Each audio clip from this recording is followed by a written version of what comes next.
Franklin D. Roosevelt once said, "Real estate cannot be lost or stolen, nor can it be carried away. Purchased with common sense, paid for in full, and managed with reasonable care, it's about the safest investment in the world." And real estate is what we do. This is the Realtors Radio Network. There's no sense in overcomplicating real estate. And if you're a first-time home buyer, an investor, or a real estate agent, you're about to get useful, practical, and smart advice on every facet of real estate. Welcome to the Realtors Radio Network. Now your hosts, Santos Garcia, Marcos Suarez, and Dawn McCullough.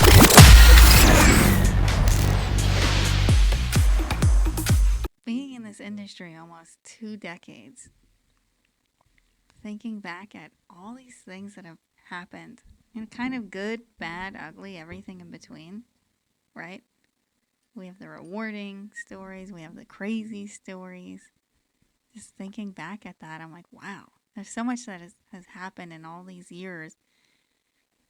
Some of us talk about it and we're like, we're going to write a book about this, because people won't even believe half of the stuff that we encounter. Do you have a story in mind that makes you wonder about all those stories? Because it's true. Listen, all of us could write a book, right? Individually, we have enough stories, but let's share some stories. Especially the two of you. You guys share a lot when we do the meetings and. Yeah. Well, we've been through a lot, so that's where the gray hairs come in.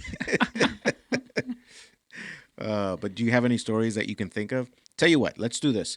Let's trade stories. You tell a story, I'll tell a story. If Santos, if you can think of anything, okay, I'll see if I can. You can think of anything, I can't remember anything. Even if it's a story that somebody else told you. So okay, I'm actually thinking. I mean, I have so many stories that I could tell, and I don't even know which one of them that just popped into mind.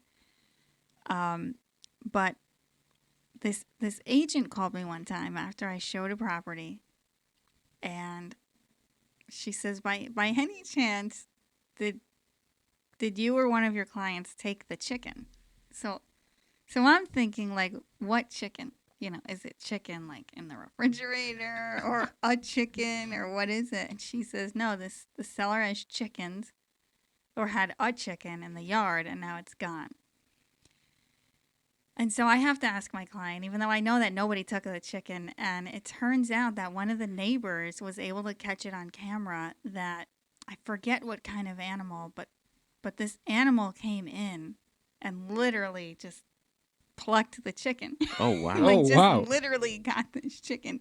But she was calling every single agent that had shown the property that weekend because this lady's chicken went missing. Wow. Very, very awkward conversation to have. But. It's weird. When you mentioned chicken, I automatically thought of this house. I went to go get a key made recently here in town, and right next door to this place, they have a bunch of chickens just walking around in their yard, and I'm like, is this possible that in Clifton there's, all these chickens just running around in this backyard? Well, that was just very strange. I'm walking by and I see just a flock of chickens. But apparently that's a big thing now, especially after the pandemic. Everybody wants their own eggs. Wow. Well, I recently had a home inspection done on one of my listings, and so I was there. The inspector was there with the buyers. And he was telling us the story that they went to do an oil tank scan. And obviously, this is a different type of property, a large property, a lot of acreage, the whole bit. And they go to do an oil tank scan, and something that keeps detecting, they keep detecting some type of metal, and so now they have to probe, and they have to kind of dig the area and whatever. And apparently, in my mind, I can't wrap this around my head, I guess. When they were digging, they found an antique car that was buried in the ground with somebody still in it. A whole car? And apparently, I heard about this. The story is that... Wait, the home inspector told you the story? Yes. Yes, I've heard about this. So apparently, the story is that someone, I guess someone got into an accident and whatever. I don't know. I guess that person was killed. I'm not really sure about the whole story. And they literally just buried the car and the person and everything. And I don't know if I can believe that story. It I think that sounds was so in the wild. paper. That sounds like a mafia. like, When he said the story, I was just like, what? It's funny because when he Mafia said movie. the story, I couldn't recall at that time. I think I know who that inspector is. I remember a home inspector telling me that story, and I couldn't recall if it was something that I saw in a movie because it seemed so crazy, or if I actually read it in the paper. But I think it was actually in the newspaper that this actually happened. I'm like, this is insane. Well, he Like, was this guy telling knows the story. firsthand. Yeah. Because we were talking about, I had this listing one time. They were doing an oil tank scan, and the seller assured us that there were no oil tanks on the property and all this kind of stuff. But kind of a buyer beware and at your own risk and all this kind of stuff. Mm-hmm. So they did their tank sweep, and there was something detecting under the whole backyard was blacktop, and there was a tree in the middle of nowhere. And so there's a tank, and they, so now the tank has to be removed because there's no paperwork on it showing that it was probably decommissioned or whatever. Sure. And so he assures us that everything was done properly, and that you're wasting money. You don't need to do this, blah, blah, blah. And they pull the tank out of the ground, and they cut the tank open. And I physically saw this, just so you know. So they cut the tank open. They usually cut the top part of the lid so they can clean it out and all this kind of stuff. And inside the tank, it's just filled with dolls, cinder blocks, and old clothes. What? So somebody And purposely so put. somebody put, whether it was the owner or he hired Well, just who else could it anybody. be? Well, he could have just hired somebody for a few bucks who, I don't know, maybe they didn't know any better, but you don't even know what to say at that point when that comes up. Like, what am I supposed to say? This is a client that I'm representing. Mm. He's assuring me that this was he assured me that there was no oil tank, and then assuring me that everything was done properly. And then, they cut it open, and I mean, there were literally dolls on the top of the tank. I've never seen a doll in an oil tank before. Speaking of dolls, that's a proper how's it called? Tank filling? Decommission. Decommission. Definitely not proper. Decommission. Oh my god! They ran out of sand. That reminds me of a story recently of because you said dolls, so it triggered another memory of it went showing a house. Not I'm only recalling it not because it happened recently, but because recently I thought about this story again, where I had been showing a house and I had no idea that this guy. So I'm showing the house, and we walk through. Husband and wife were walking through this house, and we get to this one room where it's nothing but dolls inside. And the guy freaks out because he was like, this is his worst nightmare, was seeing all these, having all these little faces staring at him, so that was an interesting scenario. But I also, with the finding or seeing stuff that you have no idea you're going to find. I remember selling a house, and when a housekeeper had been asked to go in to clean up, for the closing, to clean up, and in the refrigerator. Do you remember this? About the finger? Oh, God. Yeah. They found the finger in the refrigerator. No, that was a property that had been rented out to roommates for a number of years. So Right. you kind of almost never know really who's living there, right? Yeah. Especially if you're near college or stuff like that. So yeah, I remember they were pulling out the crisper, and there was a finger in the refrigerator. in the refrigerator. Oh my God! So what you guys you call the cops or? Well, the maid, the housekeeper, the lady that was cleaning in there, she had to report it, but she told us the story about it. Oh my God! So That's that crazy. it was interesting. Which also reminds me, because in the same town, I'm not going to mention the town, but in the same We have town, to change the names to protect the innocent. right? We have to protect the innocent.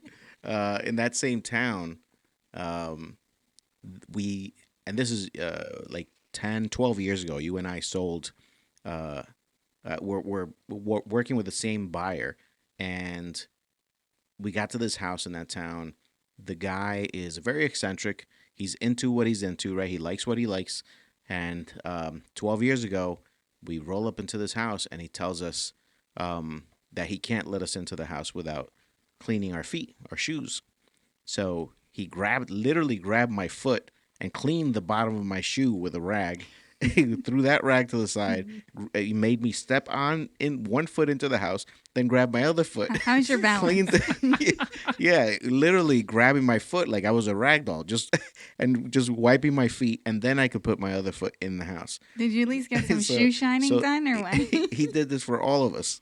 It was insane. And then we walk in, and did you tip the guy? He's yeah, I should have. He did a good job, actually. So step into the house, and I'm stepping into the house thinking that this house is going to be immaculate, meticulously kept. No, completely the opposite. You walked in and was like, wait a minute, it's dirtier in here than it is outside. Why are you cleaning my feet, my shoes? Oh my God. So it was like, it was just out of this world. And then you walk in, and as I'm touring the house, I realize there aren't any cushions on any of the seats. So I'm like, what's going on? And so as we're walking around, I realize that there aren't any cushions on anything in there. I'm like, where does this guy sit?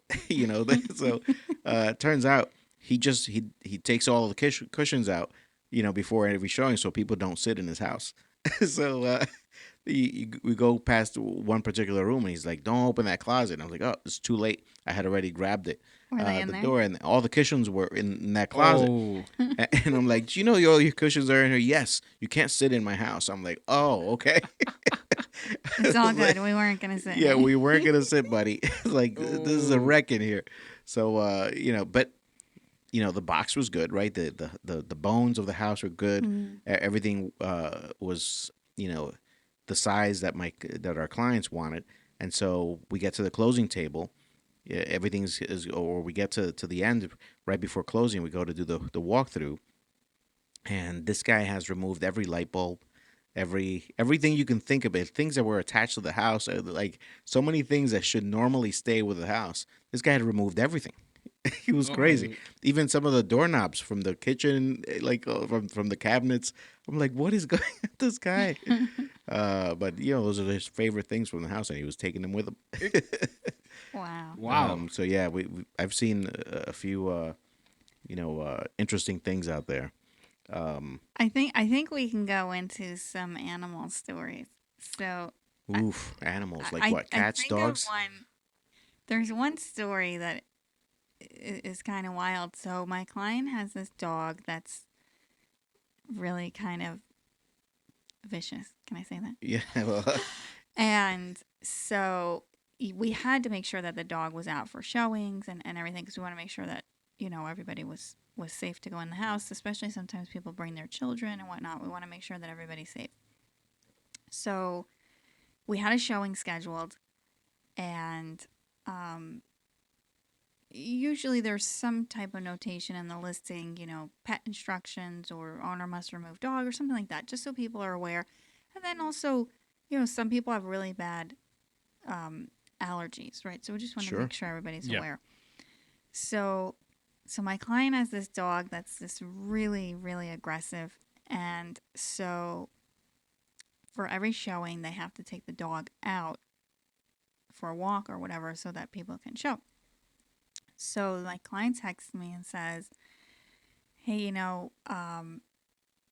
we weren't able to I wasn't able to make sure that somebody was home to take the dog out for the showing, but don't worry. We have the dog in this one room, the door's locked and whatever, so don't worry about it. So I let the agent know because, I said, listen, you just can't go into this one room.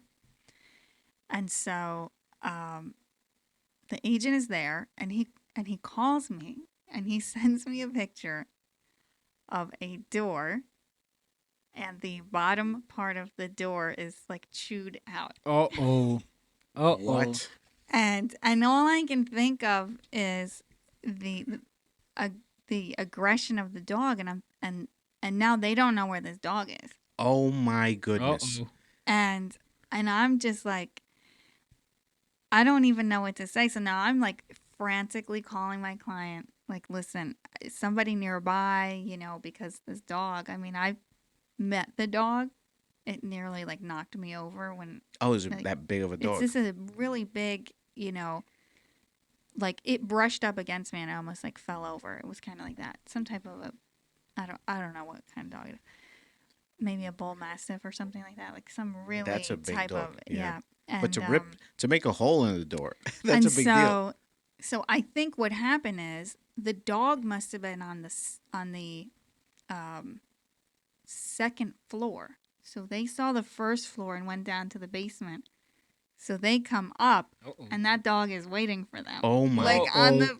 So are they trapped in the basement then? Well, the door was open, so luckily, the client, the husband was like nearby, and went in the house. It was literally like a movie moment. Like I think it was like one more second, and somebody was gonna be lunch. Whoa, like, man! But the picture of the door just like, I mean, I don't think I ever felt so frightened so quickly, just seeing that picture and knowing that dog. And there had been some past incidents in the neighborhood from that dog. So like, it was really kind of, Man, just, I couldn't even believe that it. dog story reminds me of another one, where, do you remember where the house where the staircase was all of a sudden missing? So wait, hold on. But that okay, so we have this house, and the occupants do not want to. They don't want the house to sell because then they would have to leave. So anyway, it was a kind of a court-ordered sale or whatnot, and so the house has to be sold. And so every time somebody would go and show it, they would do things to, like blow smoke in people's face. Like they would smoke in front of, people showing the house, and kind of to turn them off from buying the house. Right, like they would always leave the house a mess and all this kind of stuff. They wanted to buy as much time as they could. Of course, they weren't paying any rent or that kind of thing. So they have a dog that they're not supposed to have. And, they're letting the dog just like roam freely in the house while people are seeing the house, which is not really okay. And the people that are seeing the house have a child with them. And they're going to leave. And I guess the dog wants to play with the child, but they start to run because they're like afraid of the dog. And the dog bites down on the kid's Ugg boots. And I remember specifically that it was an Ugg boot because I have all these people calling me like, oh my God, they bit down on the Ugg boots, and I'm not really worried about the boots. I'm worried about, is the kid okay? Like, is there, they just got a dog bite and all this kind of stuff. And the parents were not really even like concerned about the dog bite, but they wanted their Ugg boots replaced. Oh my God. Okay, so now I have one party saying these boots are like, I don't know, whatever, $200 or something. And then the other client or occupant is saying, those are last year's style. They're only the half size boot. And so no one's concerned about this kid getting no one's concerned about the kid. And no one's talking about the dog bite, but they're arguing about the boots. And I'm like, what's going on here? Like, it was kind of reminded me of like one of those moments on TV, those like funny talk show, where they're like arguing about ridiculous stuff. And it just reminded me of that. Well, that. But that actually happened do you remember at an open house? Mm-hmm. This family came in and, we couldn't show the garage because they had to put the dog in. It was actually a really nice garage, like a finished living space, but still a garage. And there was a back door in the yard. I have no idea how the door ended up being opened, but the dog came out and the little girl started running, and the dog was trying to play with her, but like jumped on her. The dog was so big and she was so small. And oh my God, thank God I had a first aid kit with me. She just had a small little cut, but still, I just felt so bad because you don't expect these things to happen. And and so the whole time, right, this dog is like on top of this little girl, and the parents are just asking where the bus stops are. Oh. And I'm like, hold on a second. Like I think let's this thing is address about to this. eat your daughter. And they're just going on and on about the bus stops and because they leave at this time for work and whatever. And I'm like, is anybody concerned about this little girl? I mean, she must have been like 4 years old, if that, with this pit bull on top of her. And she's like, Daddy, Daddy. And he's just like going on and on about the bus stop. Oh. I do remember that. Yeah. That was in Paramus. It was. I remember. It was. But I remember we were showing a house together, actually. No pet instructions. And it's always important to somehow, especially if you're going to put a pet away in a room that, hey, don't open this room. And I remember we went down to the basement. This is why I always send him first. No. He goes down to the basement, and the garage door is on the right. And he opens the garage door, and here comes charging this. Pit bulls are probably getting a lot of bad press on this show today, but some type of dog similar to that breed just comes like almost charging, and it was kind of like one of those things where you just shut the door and you hear like boom, like There's always that. They're faster than you think. And when you're scared, you're faster than you think because that the reflex of hearing that, any animal heading towards you, like whoop, close this up. I'm like, nope. I had an experience early on in my career. I'm showing a property, nothing to do with animals. At least not this. I'll tell you another one that almost same situation, but different outcome. I'm showing a house. And all of a sudden I hear a lady screaming from across the street. There was another place for sale right across the street. And they come out, I need help. And she's like screaming at the top of her lungs. I was like, what's going on? And I realized there's a sign there. And, I see a couple of cars outside, not in the driveway. So I figured there must be a showing happening. Something happened. And this lady said, my realtor. And I'm like, okay, what about your realtor? He's stuck upstairs. So we run into the house, and I look up, and it's this big foyer, right? So this two story that you can see straight up to the second floor from the front door. And I see these two legs dangling from the ceiling. And this guy who's a brand new realtor, he was trying to impress her by showing her the attic and all this stuff, and starts walking up into the attic and says, "Oh, sure, yeah, you can store a lot of things up here." She was telling me after that he was trying to show her, flooring down. But there was no flooring, so he was just standing. He goes, "Yeah, you can put stuff right here," and he steps and he falls, and he basically, it was, he was straddling the rafter, but his legs had already punched through the sheetrock on the ceiling, and on what he thought was a regular floor. His feet went right through the ceiling. So when I look up, there's just these two legs, and there's nothing but sheetrock on the floor, and it's spread everywhere. And so I went up there trying to help him out to pull him up and get a. I don't know if he's even in the business anymore, that guy, but. So I remember that story because brand new story, brand new realtor. I was actually scheduled to show that home, and my clients were coming in from out of state.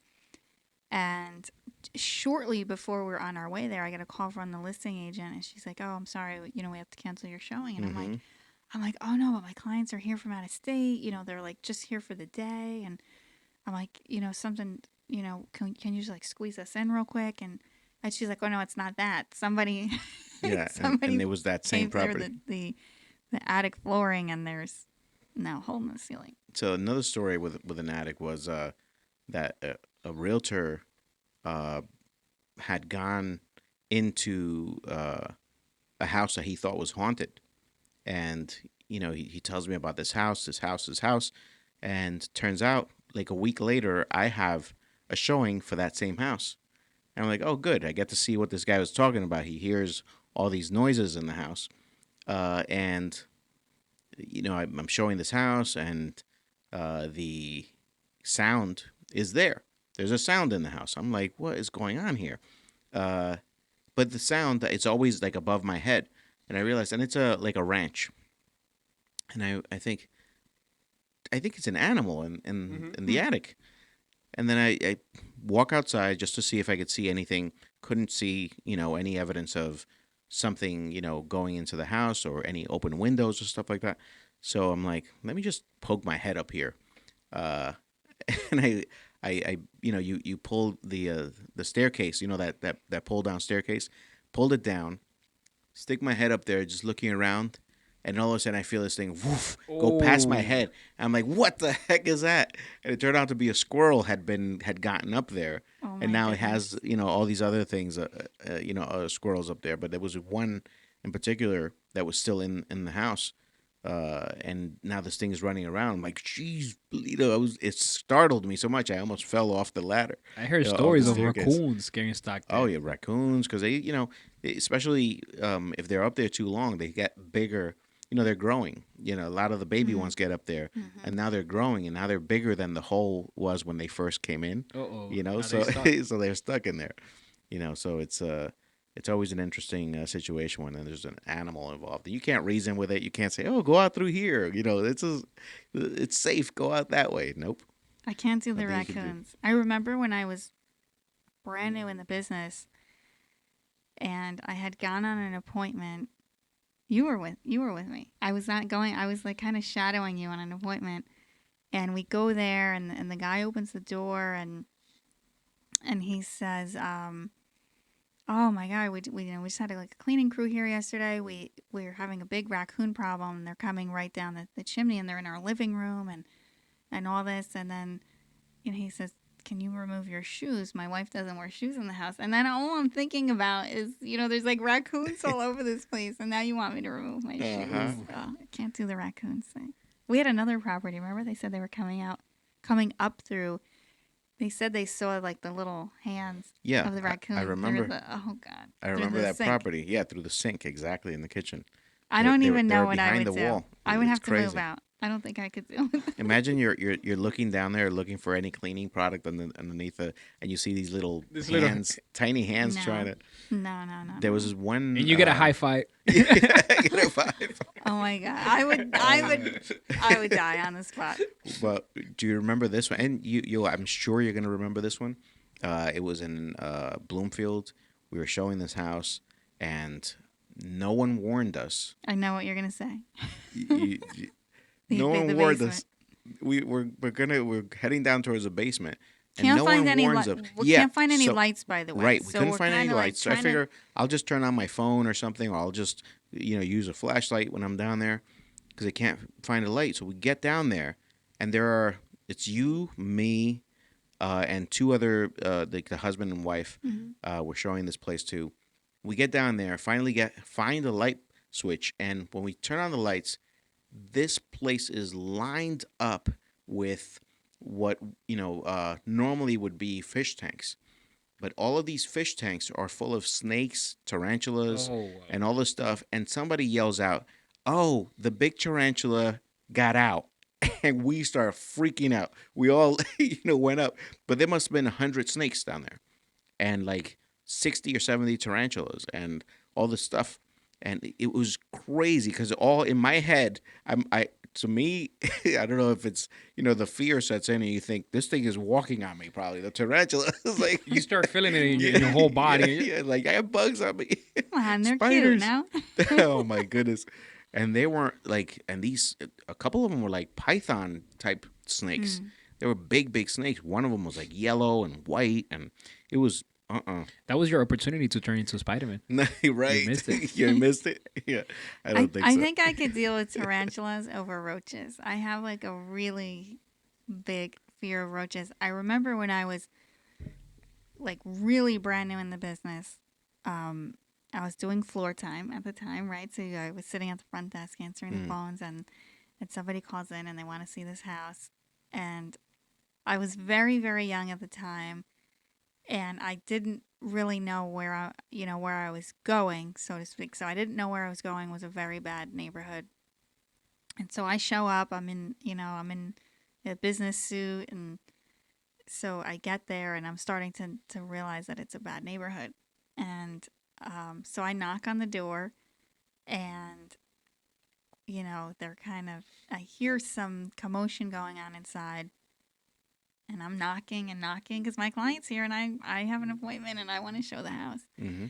And so I hear like all these deadbolts, kind of like chains and deadbolts, and it's like excessive. It's not just like one. I'm hearing like boom, boom, boom, boom, boom. And the guy opens the door, but there's still some chains on it. And he's like asking me for my ID. So I'm like I'm just slipped my business card through the because I don't know what else he's looking for. And so he takes my business card, he shuts the door. I don't know, he's like making some phone calls. And now I'm just starting to feel nervous. I'm like, oh, I think something's maybe not right going on in there, or maybe something illegal. I don't know. And so finally he lets us in, and the place was really a disaster. And I'll never forget it. There was a woman there holding a baby like over her shoulder, and she's boiling ribs on the stove. She has this big pot. She's boiling ribs. And she's barefoot, you know, the baby just has like, you know, like a onesie on or something like that. And there's literally roaches just crawling on them. And they're not even like flinching. And I just want to leave at this point. Like I can't even look at the house because I'm so freaked out by roaches. On the baby? They were crawling on them. Oh, so anyway, I'm not even going to go into the rest of the story, but I remember when I left, I went into my trunk and I had a plastic bag, and I take the plastic bag and I get in my car, but I don't have my legs in the car, and I just take my shoes off and put them in the bag, and I just have to throw my shoes out. I cannot. They were brand new shoes too, and I couldn't even. I just had to throw them out. And I remember when I got home, I literally am in the garage, just take the whole outfit into a hefty bag because I'm so freaked out by roaches. I just cannot. I could do tarantulas, I think. I cannot do roaches, man. And I thought to myself, like, wow, how does that not bother people? Like, you have to feel that, right? Like, sure. If I don't know, I can't ever get that image out of my head.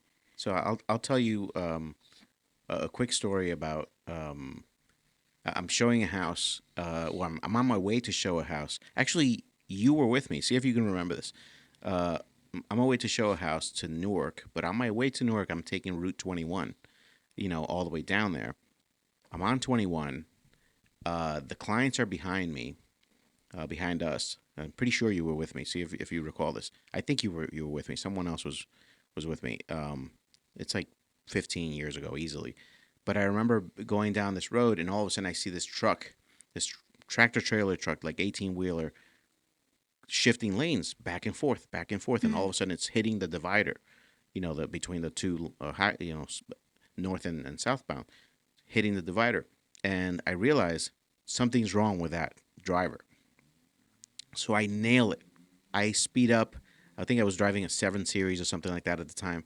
Speed up in such a way that I zoomed past this truck, and I parked. I parked really, really far up, you know, on the road, and this divider must have been slowing the truck down so much that by the time it got to me, it was slow enough so that I could literally jump on to the truck and throw this truck in gear so that it would slow down to first, and then threw it into and broke, and the guy was literally having a heart attack.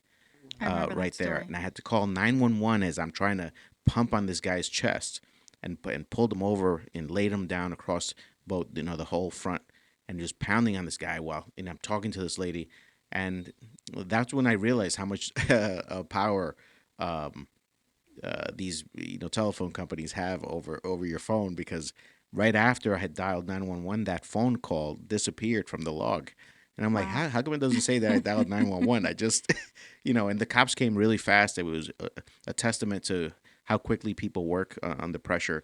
As soon as I explained that the person was having a heart attack on the route, like they came within 2 minutes, it felt like. But for me, it felt like a long time, only because you're helping, you know, you're giving compressions to someone. It feels like it's happening for a long time, but actually it was very, very fast. So that was a little bit of a scary thing, you know, on our way to work. Do you actually remember this at all? I do remember the okay. story. I do definitely remember the story. Yeah. So that was an interesting time there. And then I had another guy where it was a showing in Jersey City. I'm not to drop names of towns, but had this. We're supposed to be protecting this the innocent here. But go to the showing, and this guy's like, "Who are you? Who sent you?" And I'm like, "I'm here to show the place. You have a sign for sale on the front if you hadn't noticed." And the guy's like, "Who sent you?" And he says, "Who are you?" And I said, "I'm Marcos. I'm here to show the house." He goes, "Where's your ID? Where's your?" And I said, "Well, I'm not going to give you my driver's license, but here's my Business my card. business The card." business card. And when I give him the business card, I realize that when he reaches, I see his other hand. There's a gun in it, and I'm like, Ooh. "Whoa!" I said, "Listen, buddy, like, there's no need to get hostile. Put that down. I'm just here to show the house." And he goes, "Oh, this is just for protection. I never know who's at my front door." And I'm like, "Okay, this is a little scary." It's like, "Is that loaded?" Well, I have a gun story. So, Ooh. so I have this client that he's licensed to carry because of his job. Okay. And so we have the house for sale, and I think some people get a little bit anxious and excited and whatever about seeing homes, whatever. So he's sleeping, and I'll never forget it when he tells me this story. So this guy's in his underwear and a undershirt or something. Mm. He's sleeping, he's had a long night, and his wife is in the kitchen. The kitchen happens to be in the front part of the house, and the front door was unlocked. I don't know why it was unlocked, but whatever. It's a safe neighborhood. And so this buyer decides, with no appointment, by the way, he literally opens the front door to look at the house, and the wife screams, and he thinks that someone's breaking into their home. He's in a dead sleep, grabs his gun, runs to the front of the house, and is literally about to shoot whoever's at the front door.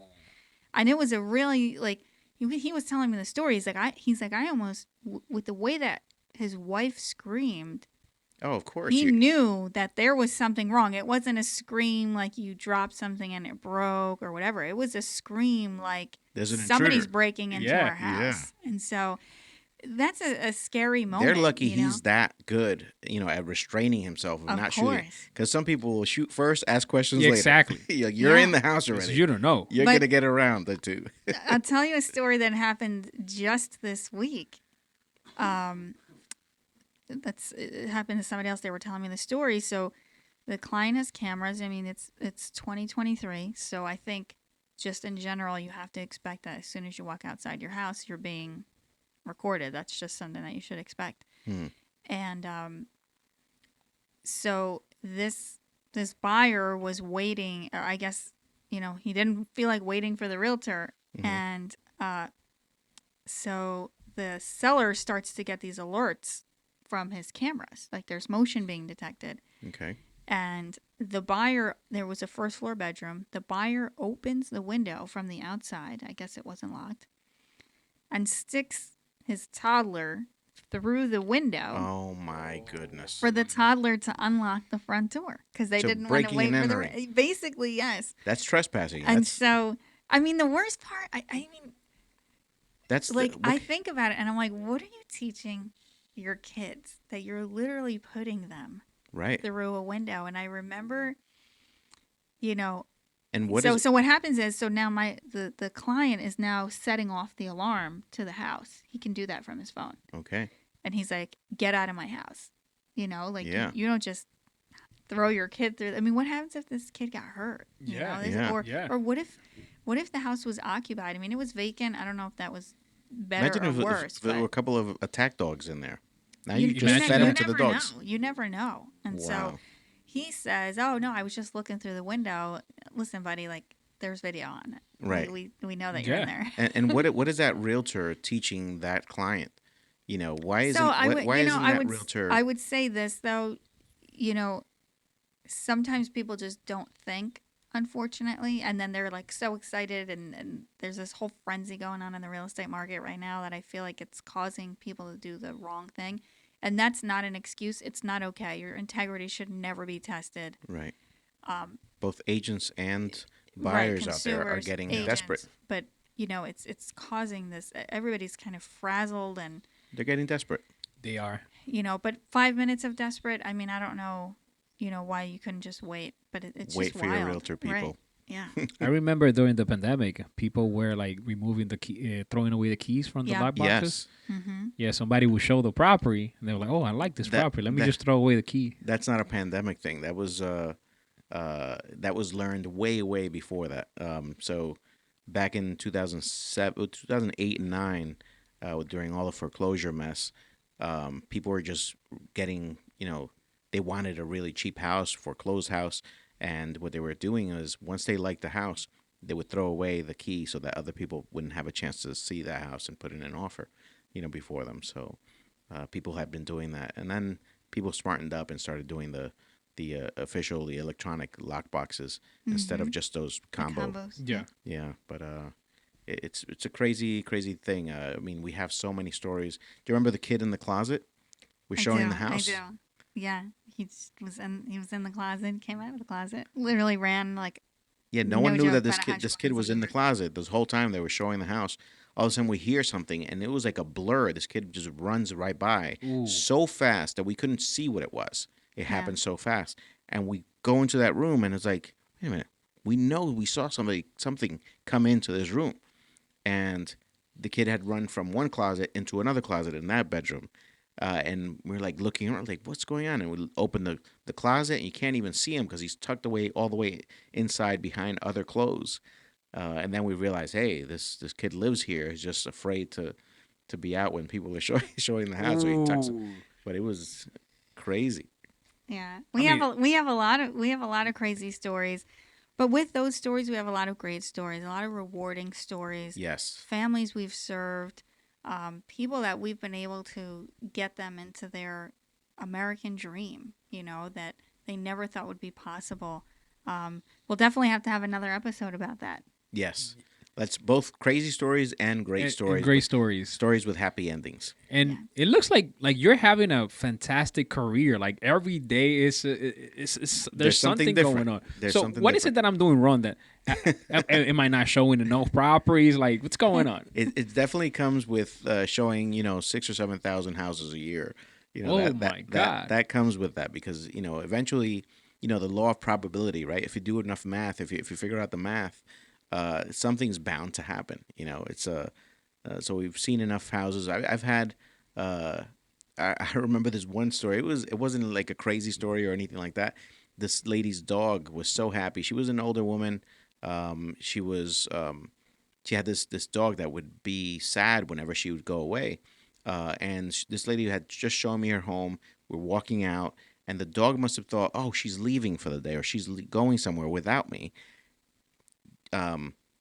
Jumps on her, grabs her dress, but she was trying to not have him come outside, so she was pulling the door closed as he's pulling out her dress, and she closes the door, doesn't realize that it's actually locked, and now her dress is caught on the inside of the house. She's stuck at the front door. Now we're both trying to figure out how to get her back inside the house without taking her dress off.